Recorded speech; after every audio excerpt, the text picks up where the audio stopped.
Hi, welcome back to the channel. Please remember that while I did work as a dealership master technician for 17 years, I'm currently in no way whatsoever affiliated with any automotive manufacturer. All opinions expressed are my own, and any and all trademarks are the property of their respective owners. Today, I'm going to show you how to remove and replace the alternator on a 2010 Toyota Tundra. Disconnect the battery negative terminal using a 10mm socket and just get it out of the way. Make sure it can't contact back while we're working on the vehicle. Remove the front wheel with a 22mm socket. Remove the splash covers here. This one here is missing. We have just the front one, so there's a few clips you gotta pull out. Get it out of the way. And pop some of these clips out for access. I'll just give you a little bit more room to get to things.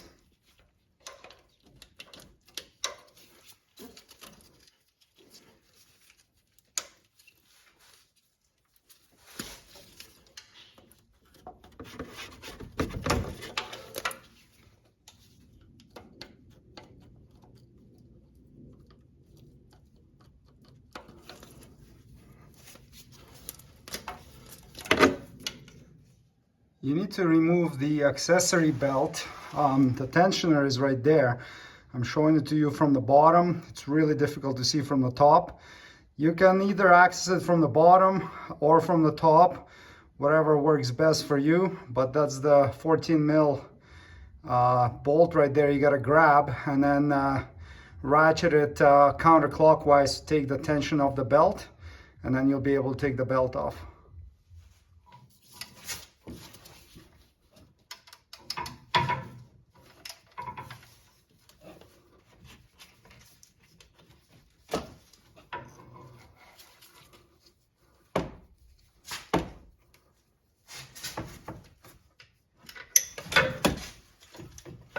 Get the belt out of the way.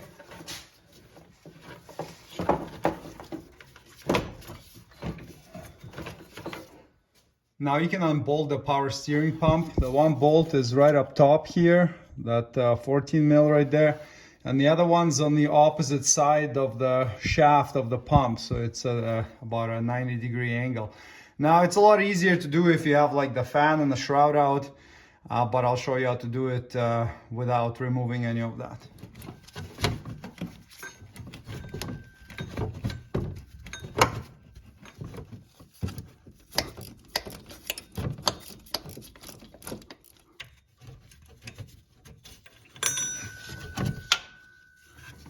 So the other bolt is not this one up top, so don't get that one out. It's right behind the shaft, so you can't see it because it's blocked by the pump. So not the top one, but the one below it.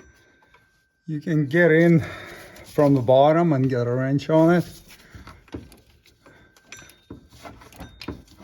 And then get that guy out as well. Now you can get the pump out. It's usually stuck in there pretty good, so you have to wiggle it. You can pry it up there where it mounts into the bracket, and eventually you'll be able to get it out.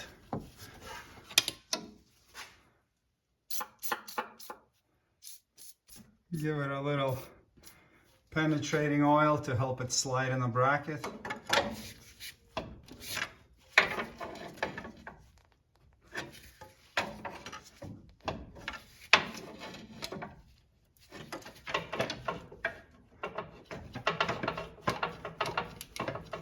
After working it for a while, you'll be able to get it out of the bracket. There we go. And now just move it out of the way as far forward as you can, so you can access the nuts and bolts. The top one's holding the alternator. There is a 14mm nut and a 14mm bolt. Before we start loosening the bolts and nuts holding it on, let's get this connector off. There's a pinch tab on top of it. that you gotta squeeze to slide it off. You can take this little rubber boot off and you can have a better access to it. Actually, the pinch tab is on the side right here, on the rear side of the truck. There we go, that's disconnected. And then there's this plastic cover that covers the terminal. So we gotta take the cover off.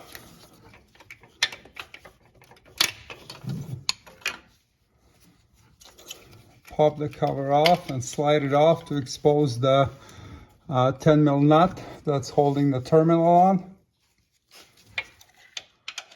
Loosen the 10mm nut and take it off. And you can slide the wire off the alternator. There's also this wire harness clip right here that you need to pop off to get the harness off the alternator bracket. And you can get the wiring out of the way. There's also a bracket on the side that holds the transmission oil cooler pipes. So there's a 12mm head bolt. So loosen and remove that guy. Get that bolt out. You can also unbolt the actual bracket from the alternator. That's that 12mm head bolt right there. You don't have to do it, but it will make the alternator more compact and make it easier to remove it out. So I'm gonna do it.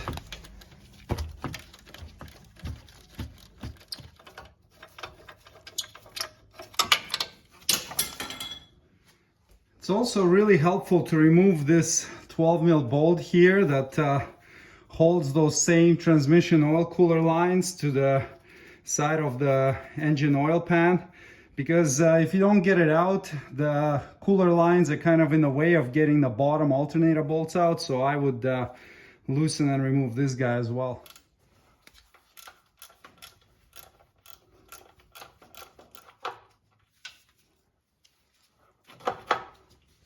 So unbolting these lines allows you to move them out of the way and you can access the bolts. This is the one bottom one, 14mm head, and the other one is right here, also 14mm head. So they're pretty long. So unbolt those and get them out.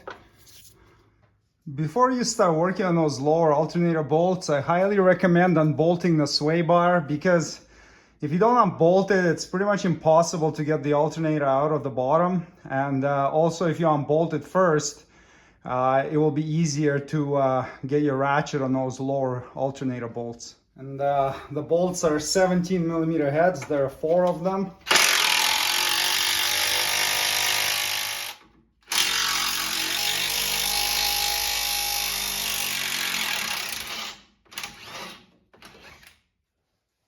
And now you can get the sway bar out of the way. And this will give you pretty decent access to these 2 lower bolts.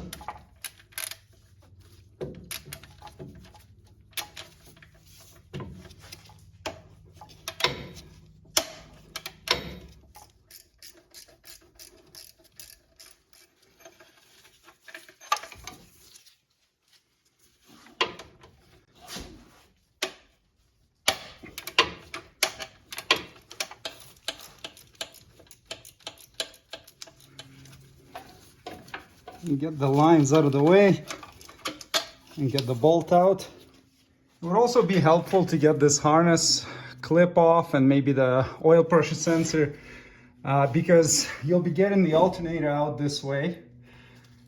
The sensor has a pinch tab on top, and then this has a little clip, so you can slide this off, and this will give you more room.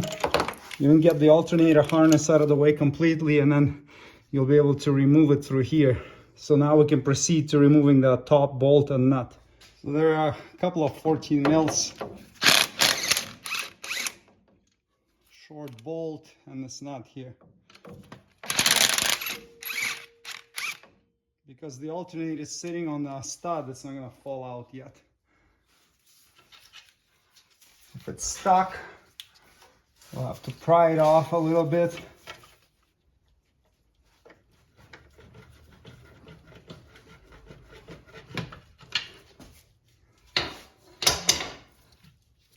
Slide it off the stud. And now you gotta get it out through here. It's a pretty tight squeeze. You have the rad hose in the way.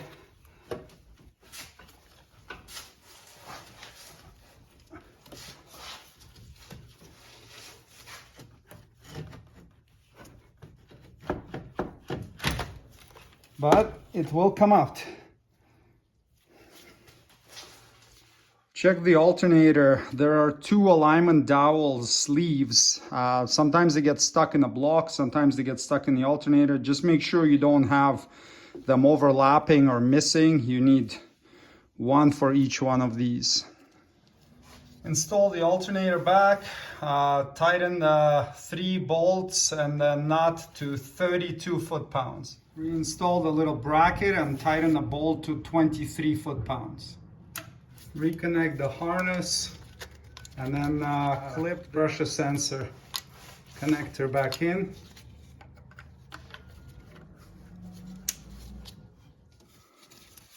Tighten that alternator main harness nut to 7 foot-pounds. And then reinstall the protective plastic cover and then clip in this connector here. Install the front transmission oil cooler hose bolt and the rear one and tighten them to 15 foot-pounds. Before reinstalling the power steering pump, you can tap a bit on this metal insert, tap it towards the rear, and that will spread this gap here and make it easier to go in. And also you can put some lubricant on these surfaces here to help the power steering pump slide in there. Reinstall the power steering pump with the 2 bolts and tighten them to 21 foot-pounds. Reinstall the drive belt, same way we took it out. And reattach and reclip the harness for the power steering pump and for the front diff actuator. Reinstall the splash cover with the clips. Install the passenger side wheel and snug that one up. Tighten to 97 foot-pounds. Reinstall the sway bar. Tighten these bolts to 51 foot-pounds. And if you ended up loosening these ones, tighten them to 89 foot-pounds. Tighten the negative battery terminal until it's nice and snug and cannot be moved by hand. Thanks for watching. Subscribe if you'd like to see more Toyota Tundra videos. And check the links below the video for any tools or supplies you may need to complete the job shown in this tutorial. See you next time. Cheers.